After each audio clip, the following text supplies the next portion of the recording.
I served in the Army for 17 years and fought in Iraq and Afghanistan.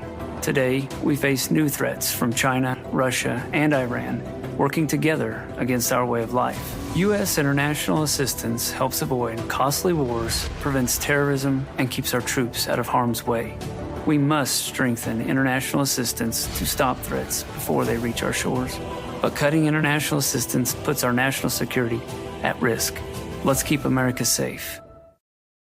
NetCredit is here to say yes, because you're more than a credit score. Apply in minutes and get a decision as soon as the same day. Loans offered by NetCredit or lending partner banks and serviced by NetCredit. Application subject to review and approval. Learn more at netcredit.com/partners. NetCredit. Credit to the people.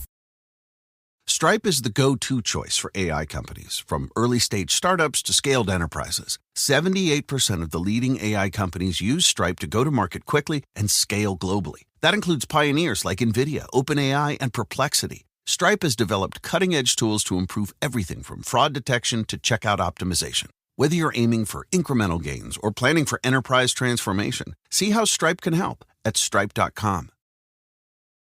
Want to sharpen your aim, save money on ammo, and train like the pros, all from the comfort of your home? Meet Mantis X, the cutting-edge dry-fire training system used by the Marine Corps, Army, and Special Forces to build precision and confidence. 94% of shooters report improved accuracy in just 20 minutes, and you could be next. With Mantis X, you train with your own firearm, anytime, anywhere, without wasting a single round. In less than 2 weeks, the system pays for itself in ammo savings alone. As a proud gun owner, I believe in the Second Amendment, but rights come with responsibility. That means refining your accuracy, mastering your skills, and staying prepared every time you train. Whether you're a new shooter or an experienced marksman, Mantis X helps you train smarter, shoot better, and defend what matters most. Get yours today at MantisX.com. That's MantisX.com. Did you know that Game Pass or Pass is brought to you for free because of Spotify for podcasters? It's a totally free platform, and you can make a podcast today for free. Spotify for podcasters lets you record and edit podcasts right from your phone or computer. So no matter what your setup is like, you can start creating today. Then you can distribute your podcast to Spotify and everywhere else that podcasts are heard. And if you're thinking about taking your podcast to the next level with a video podcast, Spotify can help you too. With Spotify for podcasters, you can also earn money in a variety of ways that includes ads and podcast subscriptions. So what are you waiting for? Download the Spotify for Podcasters app or go to spotify.com/podcast to get started right now.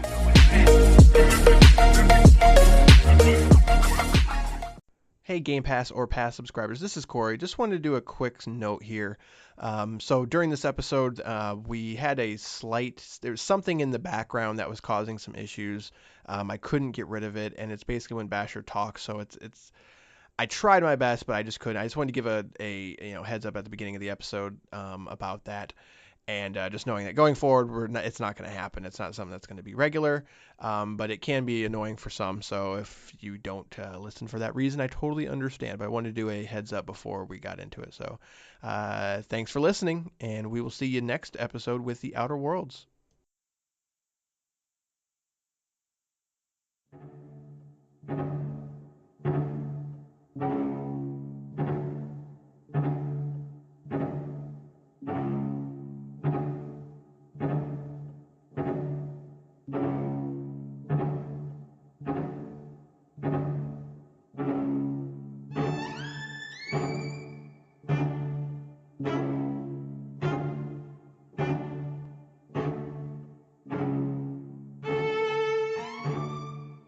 Good day, sirs. Welcome to another episode of Game Pass or Pass, episode 10 of this amazing podcast. On today's episode, we're talking about a little game called, what's the name of this game? Bad Juju? Bad Mojo? Bad North. The Jotunn Edition. I couldn't figure out how to actually pronounce that. It doesn't come with any DLC, but there is DLC apparently. Developed by Plausible Concept, regularly priced at $14.99. It's on Steam, Xbox, Switch, PS4, Android, iOS, and Mac. It is Xbox Play Anywhere, not cross-play.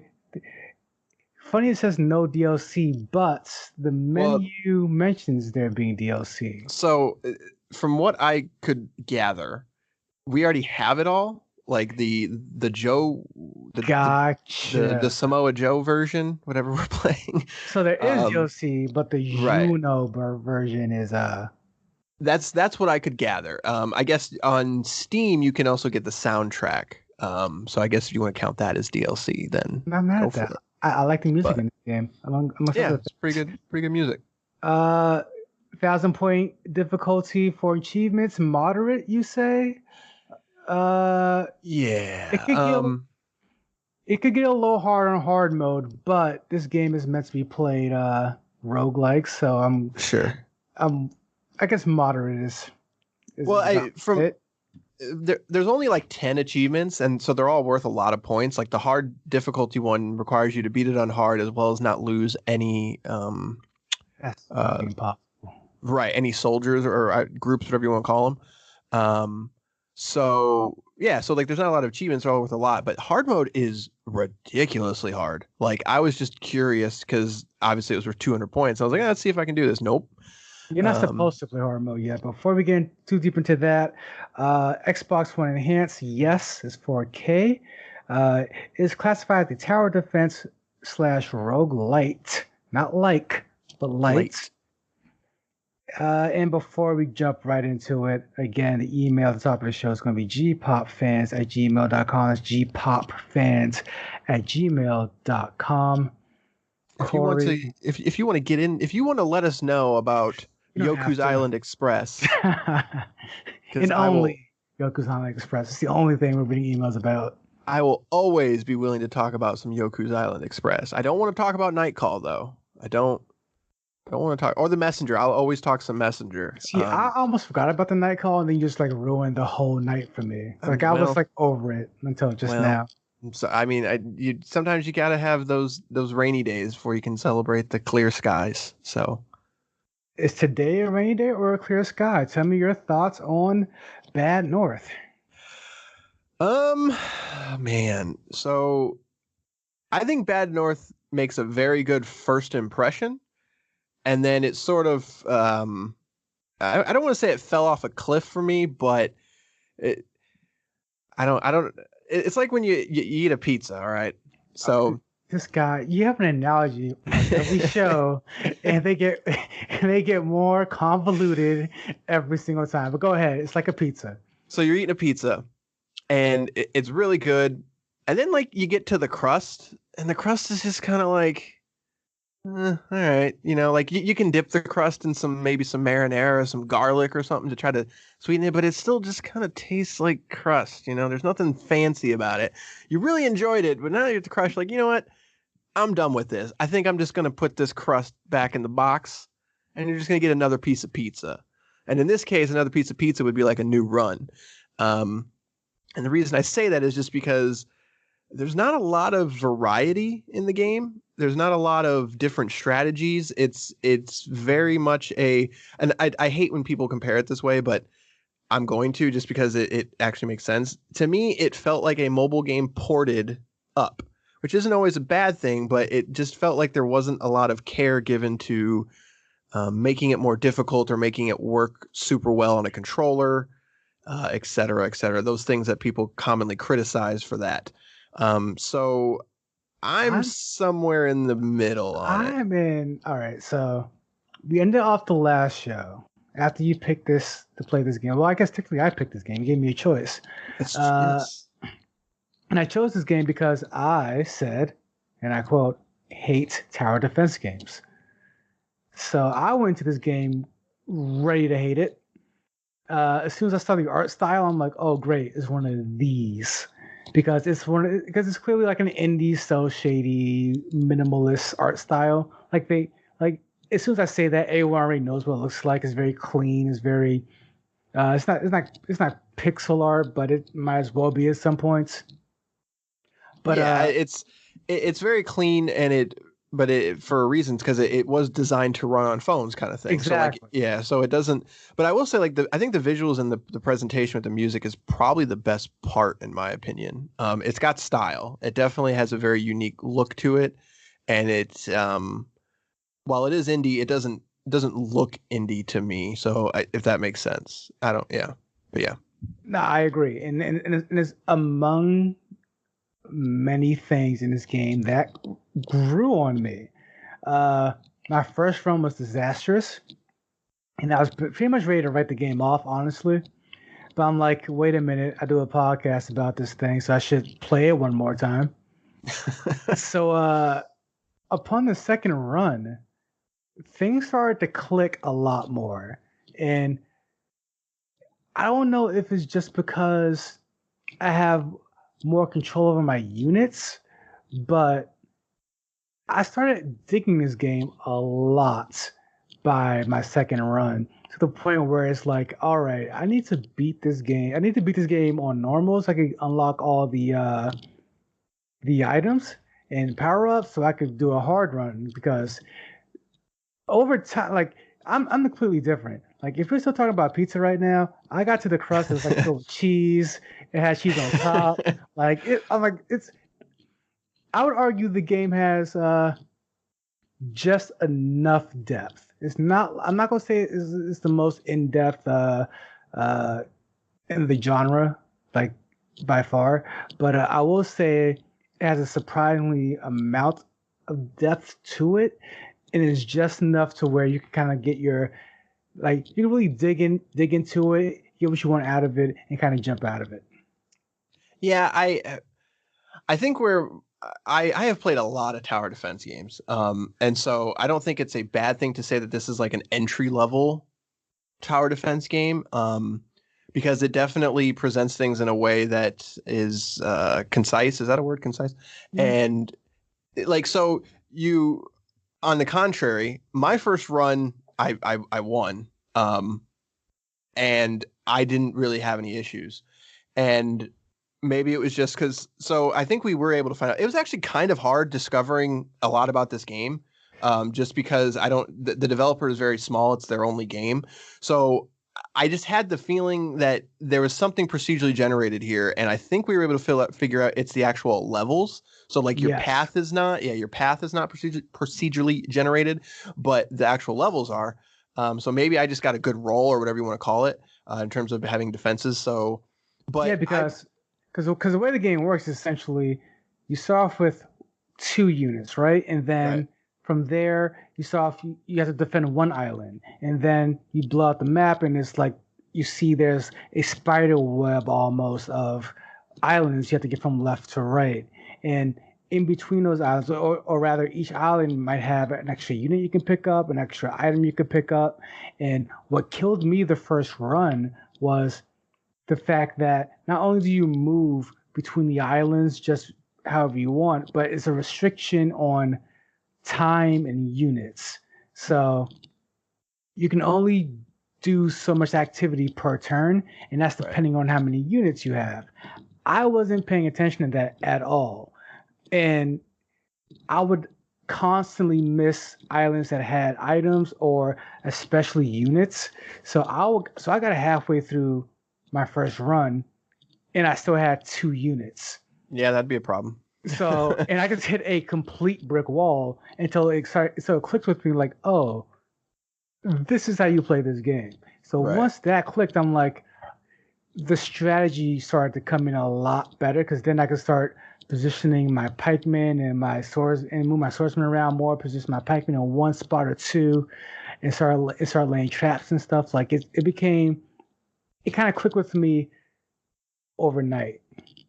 Yeah, so I don't know, like I think maybe as I'm sort of sitting here thinking, like my strategy never really changed in almost any single level, which is difficult for me to have fun with, I suppose. So like my strategy basically boiled down to like I had 1 set of pikemen, I had 1 set of archers, and then 2 specialized in just like the general just like soldiers with swords and stuff. Yeah. And my strategy basically was you put your arrowmen on a corner above and they attack as they come in. I've got the pikemen on the entrance to one of the buildings. Of the houses, and then my 2 swordsmen just jumped anyone that just came in. And that was my strategy for literally every level, and then I never really had an issue. The only time I had an issue was when there's basically only like 4 enemy types, and like the big ones, the big like gray shielded dudes, those guys will mess up anybody. But like you can sort of, every house that you save per level gives you experience points, and you can add those and put special abilities for certain units, or you can upgrade your units to make them more powerful. And I never really found myself using anything but the volley from the archers, so I just didn't get any variety really. Like I felt like I saw everything that the game had to offer in like 20 minutes, and maybe that's not a detriment to the game, but maybe it's just I don't want to toot my own horn here. No, I would agree, because you're describing my play exactly. Once I realized, oh, you can pick up more units, that's pretty much my strategy. I might switch that out with 2 arrowmen, because they're so OP in this game. Yeah, but, they definitely can. And it definitely seems like it's a dice roll on the archers of whether or not they hit, because I've had times where it's like they've shot 3 different volleys and they don't hit anything, and other times one volley just takes out a whole boat, and I'm just like, oh, okay. Like it definitely seems to be a very, very weighted dice roll one way or the other. But then I also found, like, if you level up your pikemen more than so you have to do the specialization, but then you level them up again, nothing gets past them. Like they will just mess up anything that tries to basically go through them. So I don't know, like I'm hesitant to call the game like basic. I think you nailed it. It is entry level. I mean, it is more of a passive game, just because, like, I imagine they expect you to play on your phone sometimes and not be super intricate into it. So like, right. So because of that, I kind of not gave it a pass, but I kind of understood the method to it. Just in terms of, like, it's not really supposed to be super intricate, just because there's only so much time you would have on your phone per se, or there's only so much you're trying to get done. So that said, for basically, as you said, for what amounts to be a game that may have been mobile and upscaled, which that's not the case, but it's clearly made for phones as well. For one of those games, like, I think it does what it wants to do pretty well, and well enough to where if you don't like tower defense games for a particular reason, like I didn't, like I don't like a lot of tower defense games because it seems so static. Yeah. But when a game allows you to move around, be a little more fluid, I can kind of trick myself into being like, I'm doing more than just the same thing over and over again. Yeah.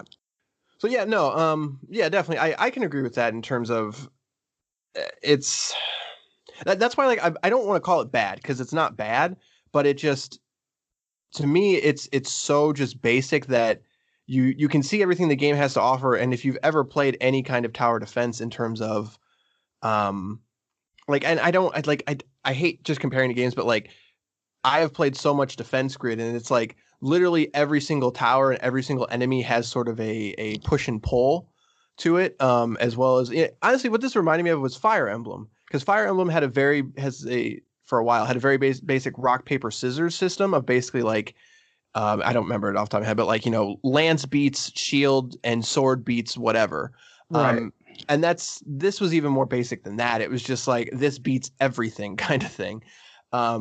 So that's just where I think it just sort of lost me. Like once I sort of got past, the cool visuals and everything, I was just like, I don't think I need to play this anymore. But I wasn't mad at it by any means. I was just like, this is just not, I just wanted more from it. But again, I just don't know if that's a problem with the game. Like, yeah. It is and it isn't. I feel like any, like, I don't know, whatever DLC this game had, it should have added more to the enemy type and strategy of the game, because You're absolutely right in the sense that it is a basic tower defense game. A basic tower defense game with style. Yeah, so did you play with mouse and keyboard or did you play with controller? I went with controller. I always go with the controller now, just to get, because I imagine all these games play well on a keyboard and mouse, as all games should. So that's why I played the controller, just to see if it works with that, and it worked pretty well for me. Yeah, because I guess like. The one frustration I really had was it drove me nuts that I couldn't select more than one unit, and without it, so you use the bumpers to select your units, and you can then select where you want to place them. And there's basically tiles that you're selecting on where you want to put your unit. But I couldn't like select a unit and then go back to so you select a unit, you tell them where to go. And then whenever you're in the select a unit screen, it slows down time, which is pretty common for tower defense games.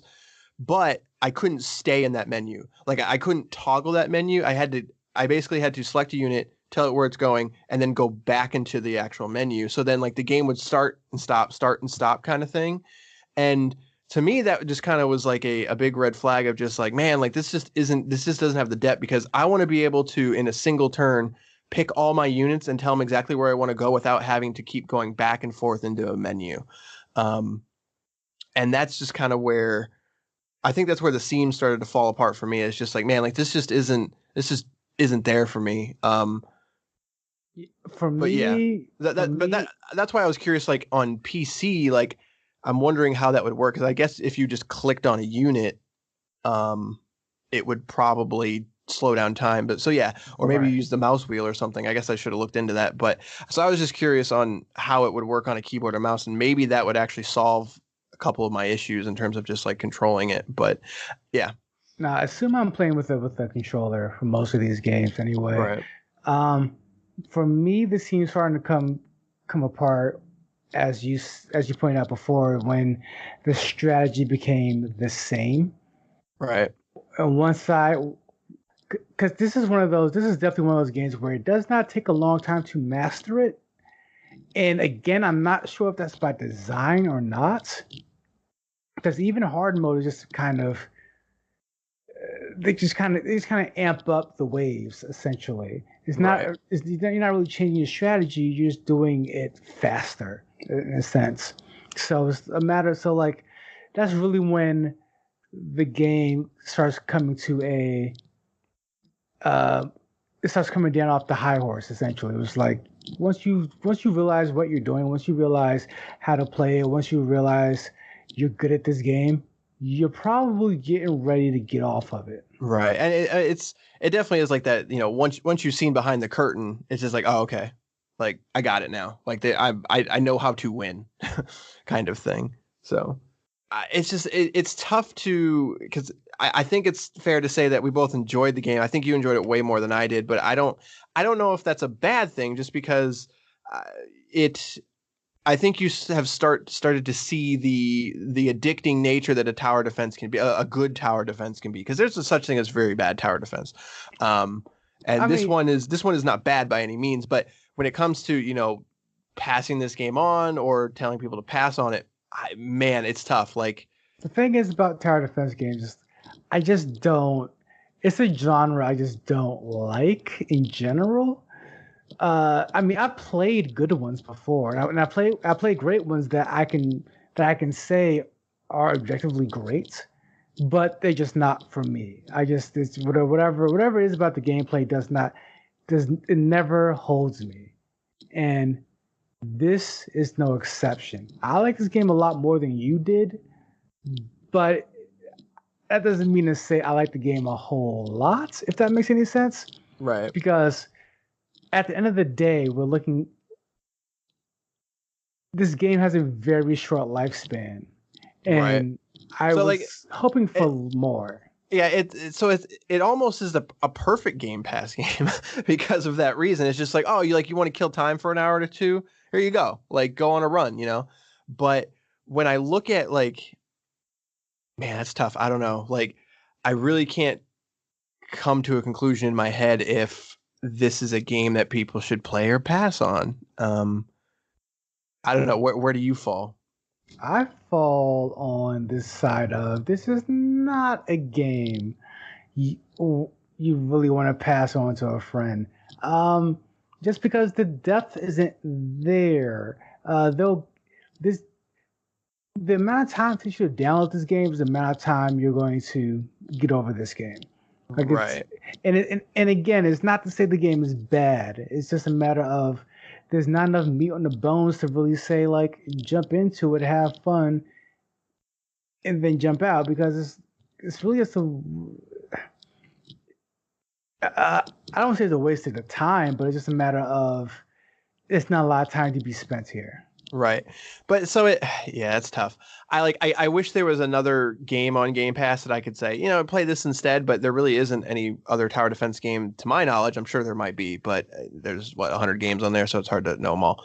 But no, I think I have to agree that I don't think it's bad, but I just can't recommend it. I just don't think there's a ton of anything really. Like there's nothing that stands out to me of like, yeah, like it's worth it to check out this kind of thing, or it's worth it if you're this type of person, because I guess if you just are super curious about tower defense, but does that person exist? Like Nope.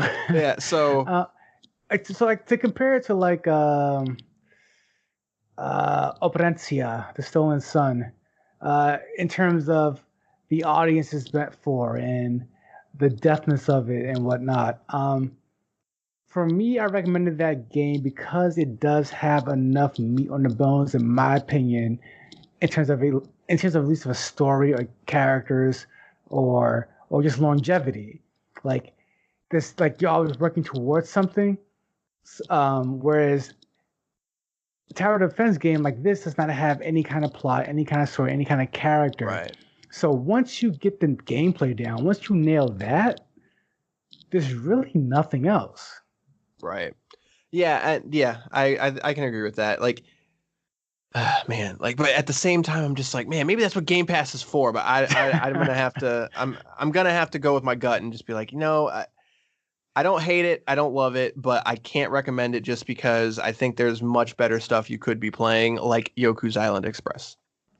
So it has nothing to do with this, but I just really like that game. So I think, are we going to come to the consensus on pass on it?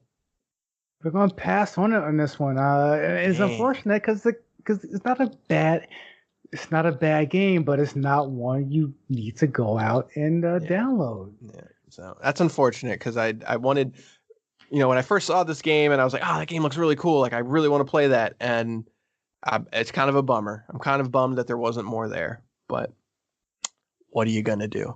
What are you going to do? You're going to roll the dice against what you're going to do. No, we're not. What? Roll the dice. You act like you're not a producer on this show. So we're at the end of this episode of Game Pass or Pass, but we have a plan in the future. You ever seen Tremors when he's like, I got myself a plan? That's us right now. We are Kevin Bacon and we have ourselves a plan. There's only be like 6 people that get that reference, and that's our entire audience together. So there you go. Outer Worlds comes out this Friday on Game Pass. It is a day 1 game, and we are going to play that game because Gears 5 was by far our most popular episode. So whenever a brand new game hits on Game Pass, we're going to do our best to play that game and what's the word I'm looking for? Thoroughly examine it. We're going to play it. We're going to play the heck out of that game. We're going to play it up. We're going to examine it for Game Pass or Pass. But then just 3-4 days later, After Party comes out. So our next episode is going to be 4 the Outer hours Worlds. long. No, the Outer Worlds. And then the episode after that will be After Party. And I'm actually looking forward to both of those games quite a bit. I'm a big fan of Oxenfree, and the Outer Worlds just looks like the kind of RPG that I really want to get into. The biggest thing that they're talking about is it doesn't take 40 hours to complete, which that sounds like a great thing right now. Like everyone just, I want a 1,000-hour game. No, do you really though? Do you? Because maybe I'm just getting old. I don't know. I mean, like some people, and I think it's very few at this point, to be honest with you. Like they really get the one game, they play the hell out of it for Sure. a while. I don't. I think you're right. I think it might be an old person thing. At 33 with a full-time job, I don't really have the time to play a 40-hour game. Right. Well, and it's not that I don't have time. It's that I can only play so much. Like, so there is time for it, but I got to be pretty selective of it. But it just seems like every game wants me to play it for like 8,000 years. Like every game is like to steal one of your segment of analogies. Every game is like a girlfriend that wants all of your time. Right. And it's like, but I have other friends and stuff I need to see. It's like, no, I want all of your time. They're like, but hey, but look at these dailies. Like you want all this loot, right? And I'm just like, I mean, I do. I like you. But I don't know if I love you. But yeah, so we'll see. So I'm actually looking forward to that. I'm a big fan of Obsidian games. I really enjoyed that first South Park game, as well as South Park: The Stick of Truth. What I just said, that the first South Park game, and Fallout New Vegas was the other one I was looking for. I think Microsoft had a good pick on picking up that studio. I think that was probably a pretty good get for them. So they won't do anything with it. We'll find out, I suppose. And After Party, I was a huge fan of Oxenfree. I don't think Basher would like Oxenfree, but I think he'll like After Party. So we'll find out. But I think that's if you are finding us on your podcast service of choice, give us a rating, why don't you? We like ratings. And if you want to email us, gpopfans@gmail.com. That's gpopfans@gmail.com. And I think, is that it? I think that's it. So I mean, this might be our shortest episode.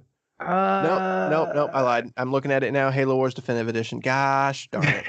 We moved our game pretty quick. Oh no, what? That's because we had one in the pipe. We knew that's just a setup. Yeah. So, but all right, take us out. Or don't. Okay. Wait. I got it. Hold on. And here we go. No, we're leaving though. Oh. And there we go. Yeah, thanks, Heath Ledger. All right, we are out. I served in the Army for 17 years and fought in Iraq and Afghanistan. Today, we face new threats from China, Russia, and Iran, working together against our way of life. U.S. international assistance helps avoid costly wars, prevents terrorism, and keeps our troops out of harm's way. We must strengthen international assistance to stop threats before they reach our shores. But cutting international assistance puts our national security at risk. Let's keep America safe.